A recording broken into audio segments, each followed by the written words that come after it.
Hey there, everyone, and welcome to Raising Indiana, a podcast devoted to the joys and pains of puppyhood. Here we'll cover everything from training to nutrition to care and psychology. This week we're broadcasting from outside of Boston, Mass., where there's a chill in the New England air. But that's why we talk about puppies, to keep us all warm inside. Today's podcast is the first of many on training, till we either get this training business figured out or until Indy becomes a good little boy. Not holding out a whole lot of hope on that one. To kickstart this series, we're slap happy to have with us Cindy Ludwig, a certified dog trainer with the Karen Pryor Academy and owner and operator of Canine Connections in Dubuque, Iowa. Hello there, Cindy, and welcome to our show. Hi, and thanks for having me. Our pleasure. Now, Cindy, since this is our very first podcast on the subject, we're going to start out with the basics. Walk us through the different training theories, please, ma'am. Okay, I'll try to do that succinctly. This is a conversation that could go on for a long time, but I'm going to try to put it into a nutshell for you. There are basically two camps on dog training. One are the positive reinforcement trainers, and the other group are trainers that use additional methods that involve correction or some form of punishment in addition to some positive reinforcement or food treats, praise, that type of thing. So basically in one camp you have the positive reinforcement trainers who are also referred to as reward-based trainers. And these trainers look for what the dog does right and build on that, basically ignoring the undesired behaviors because we know that those behaviors will extinguish or go away because they're not rewarded. And we focus, our attention is focused on building on those behaviors that we like. And the other camp are the trainers that believe that the dog needs to be corrected for mistakes. So they use some kind of punishment or correction, it goes by various terms, to make sure the dog knows what they did wrong. Now somewhere in the middle, it's not always that clear, somewhere in the middle we have what we call balanced trainers who use a little bit of positive reinforcement that is like food treats, and they use a little bit of a correction to tell the dog when they did something wrong. So those are the trainers that kind of occupy the middle area. So basically we have a division between positive trainers and trainers who use some form of correction or punishment, and then we've got those people that lie somewhere between the two camps. Just out of curiosity, I just thought of this question. If you were to do a survey of all trainers, what would the percentage between those three theories look like? I would say that actually, I know I just said there are basically two camps, but I would say the majority of trainers occupy the balanced area, where they use some positive reinforcement and some correction and punishment. Okay. I don't think there's a lot of people that lean more towards punishment without some degree of positive reinforcement. And certainly positive reinforcement trainers use a form of punishment where they don't hurt the dog or cause any pain or intimidation, but they simply withdraw the reward and they withhold rewards. So I would say that the majority are somewhere in that middle ground. Okay. Now under the reward-based philosophy or theory, there are several different methods. Is that correct? Correct. Like I was looking at your website, like the third way, and then clicker training and everything. Give us a lowdown just on the different types of methods under the reward-based system. Well, positive reinforcement training could be thought of in terms of, like, as you saw on my website, several different types. And one type would be lure reward training. That's L-U-R-E, reward training, where we use a piece of food, or you could technically use a target stick or some other thing for the dog to follow. That's still a lure. But basically mostly people use food and lure the dog into position. Then clicker trainers are a certain type of positive reinforcement trainer that uses a marker signal, which kind of it tells the dog at this particular point in time what exactly the dog did correct, so that they make the correct association between their behavior and the reward that follows. Because for a reward to be effective in reinforcing a behavior, the dog needs to make the right association. And so the reward needs to be delivered exactly the correct, at the exact time the dog performs a behavior, or there needs to be some kind of bridge between the behavior and the reward. So the clicker or some other kind of audible marking signal, or in the case of deaf dogs, maybe even a vibration of a vibrating collar, but there needs to be some kind of signal to the dog that, yes, this is the behavior that you will be receiving the reward for. So in clicker training, and we can talk a little bit more about that, but in clicker training we use a marker signal. We also have some philosophical differences from other forms of positive reinforcement training, and that is that we use cues versus commands. A cue is an opportunity for reinforcement versus a command is an order, okay? And then there is also, as you mentioned, the third way. The third way is a type of positive reinforcement that was developed by Chris Bach in Wisconsin, where she uses a marker signal, but unlike clicker training where the marker signal ends the behavior, in her type of training, the marker signal does not end the behavior. It simply signals to the dog that they've done the correct behavior. So there are lots of different methods. Yeah. Right. So there are lots of different methods. Now, what criteria should people use to determine which is better suited for their puppy, or should they road test them all? Well, there's certain types of training that I would not recommend that people road test. I have a somewhat biased opinion there in that my training has evolved from compulsion training where you give commands and the dog obeys, where I used a choke chain collar and progressed to and at one time used a prong collar, and and it evolved to positive reinforcement training in general, specifically lure reward training, and finally I've become a certified clicker trainer, and I'm sticking with that because I believe that that is the best form of training, sort of like the Rolls Royce or the top of the line training that you can get. So I'm somewhat biased. I believe that when people are shopping around for what kind of training they should use on their dog, they should look for training that emphasizes the positive or what the dog does right versus what the dog does wrong. They should look for training that results in a happy dog, a dog that is eager to participate in training versus a dog that doesn't want to get out of the car at the training center.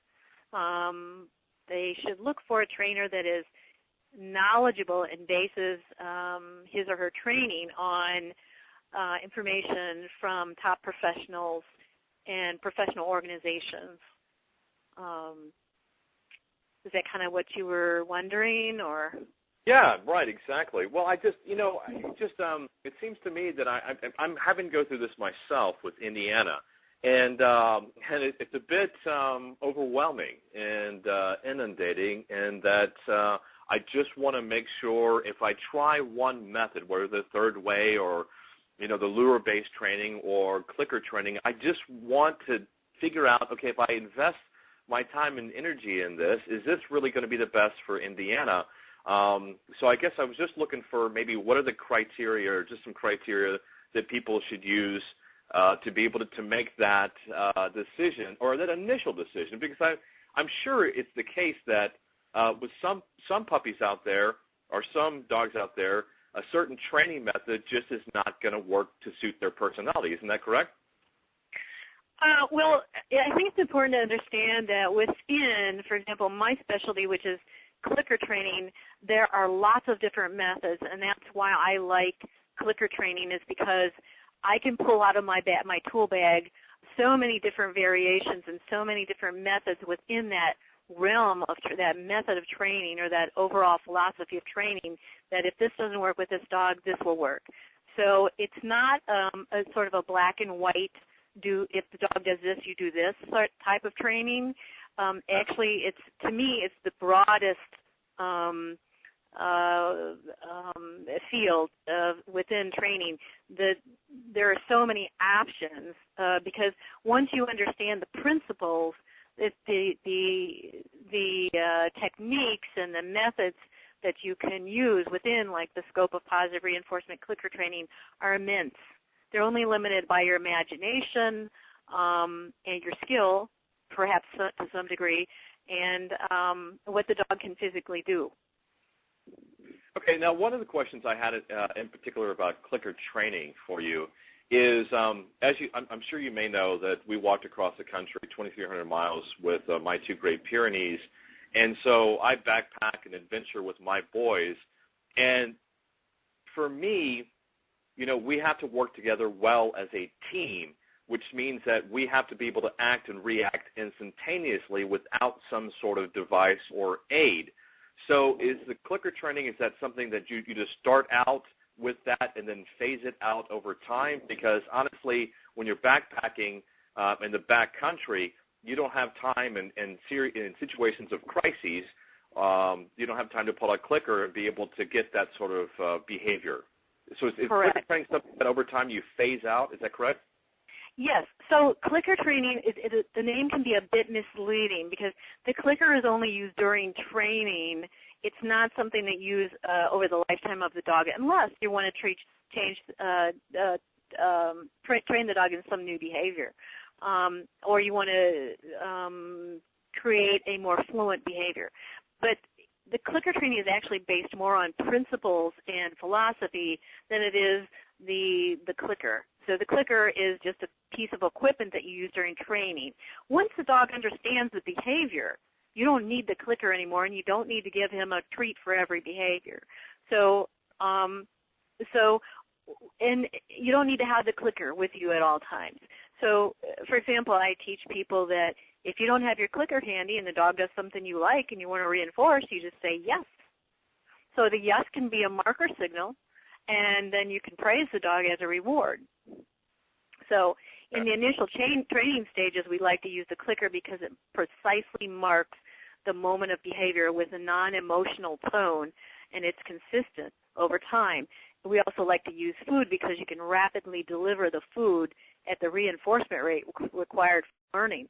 But if you don't have your clicker, all is not lost. You can use a verbal marker signal, and again, the clicker is only used during training. Got it. Thank you for clarifying that for me. One of the in doing research and due diligence on the whole training aspect of a puppy's life is it seems to be some disagreement. But at what age do you think that the actual formal training process should begin? Excuse me, I have to plug my phone in. Okay. I'm sorry about that. I do believe that training should start. I'm sorry. I thought we lost you. Okay. No, I just had to plug it in. This is getting a little, battery's a little low. Okay, so what I believe is that training should start early. Now, dogs all know how to sit and lay down and do those kind of things. So when I say training, I'm talking about primarily with puppies, I'm talking about socialization. I'm talking about bite inhibition, how to ride in a car politely, how to walk on a leash, and I'm not talking about healing. I'm just saying walk along with you. Those kind of things should be started as young as possible. So the ideal age for getting a puppy would be 8 weeks. So at 8 weeks, you can start training. Again, training is not, I'm not too worried about the dog learning to sit or lay down. Coming when called is sort of important. And it's easy to teach a puppy to come when called because they want to come to you. So those kind of basic things should start very young. Got it. Now, one of the things that you talked about on your wonderful blog on Finding Fuzzy But 4 that I agree with wholeheartedly is, do we need to show our dog who is boss? You know, what do you feel is the difference between parenting and being an alpha or pack leader? Well, being a parent means that you are going to look out for your dependents and provide for their needs. Make sure they're safe. Make sure your dependents are safe. In this case, dogs, your puppy is safe. You establish what Chris Bach has coined as a a safety history with your dog. So you establish a safety history, you provide instruction, you provide gentle guidance, and basically as a parent you're teaching that human, or in this case puppy, how to successfully live in this human society. Versus an alpha or pack leader, that to me implies some level of strife. The alpha concept in terms of wolf behavior is usually a captive pack of wolves or other animals where there's some vying for that top position. So if that top position, the person or animal, I should say animal in that top position, becomes older or somewhat weak, those at a lower level in the social hierarchy will strive to get that position. So, but that doesn't really, I don't think it really applies to a relationship between humans and our dogs, because our dogs don't really want to dominate us. And actually, many experts believe that our dogs like for us to provide them with structure. They're happiest with some structure and some guidance. They don't want to dominate us. I don't think they want to be our boss. So. You've obviously never met Indiana. No. Well, now you know, I do know I love Pyrenees, and I think they're great dogs. But, you know, every breed has their unique characteristics, and every dog within that breed has unique characteristics. And I know from my interactions with Great Pyrenees that they're not a dog that really wants to dominate you, but you have to understand what they were bred to do, you know. And so they're a strong-willed dog, and you have to kind of figure out how to get around that. Not so much that they want to dominate us, but you got to get inside their head. What were these dogs bred to do? And I think it all starts with relationship. You know, establish a relationship and. Go ahead. Exactly, and I hope to do an entire podcast on Pyrenees puppies because they are an independent breed, and you have to understand it's one of the oldest breeds still extant. They date back to 3,000 to 5,000 BC, and they basically lived protecting whether it was a flock of sheep or goats or whatever. So they basically lived independent of man intervention. So I feel like that's what you're working against or with. It's a partnership. And so I hope to do an entire show on Pyrenees. But it's interesting you mentioned wolves because I got from your website that you have a passion for wolves. Now, what have you learned from wolf pups, and how similar or different are they from their canine counterparts? Well, as you said, they're both canines, and they both start out as being very dependent on their mother. They both require that a mother animal take care of them until they're able to achieve independence. They have similar anatomical features, though the wolf tends to be larger in a lot of ways. And the wolf is a wild counterpart to the domestic dog. They'll never be not wild. Okay, they may be tamed. But go ahead. Right, but in terms of how wolf pups are raised, though, is there any difference? I guess my question was, is there any difference in how the mother wolf raises the wolf pup as opposed to a mother dog raises a puppy? I guess really was my question. Very similar. I think there are a lot of similarities. One thing is that the wolf pup needs to become more. It develops more quickly and becomes mature more quickly. And the other thing that I've noticed about wolf pups is that the entire pack participates in raising that puppy. Okay, so in the wild, it is actually a pack. It's at the family unit. The two parents are what we used to call the alphas, but it's actually the mom and dad wolf. And then the members of the pack are usually related wolf, offspring usually. And there may be a sister to the mother wolf, and she may be the babysitter, or another offspring of the mother wolf may be the babysitter. And while the parents are away hunting, then that wolf may be delegated to take care of the pups while they're out hunting. So I guess in terms of raising pups, they operate more sort of like a village. It takes a village, or it takes a pack to raise that puppy, versus a domestic dog. They usually are kind of solo in that regard. Is that kind of what you're asking? Or? Yeah, it's interesting. I'm just beginning to understand all this. I don't come from the dog world, so this is really, a lot about me trying to educate myself in so many different aspects, which are very complex and very involved, and a whole different host of different opinions. So I guess it does. I guess what you're saying basically is the wolf pack is more like a village where you have multiple moms and dads and kids, whereas the dog is really just a family. So, yeah, because, I am doing a lot of research into that so that I can try to understand the absolute best way to raise Indiana. But clearly, I have a lot of learning to do. There's so much more learning that I have to do. But, Cindy, thanks so much for being on our very first training podcast. It's been a hoot and a holler, and we learned lots of things, too. And thank you for helping us with Raising Indiana. That's all the time we have this week. And I want to thanks to our audience, supporters, volunteers, friends, and fellow animal lovers from Hudson, Indy, and me. Keep the faith and puppy up. And, folks, support your local shelter or rescue and learn more about canine cancer at 2milliondogs.org.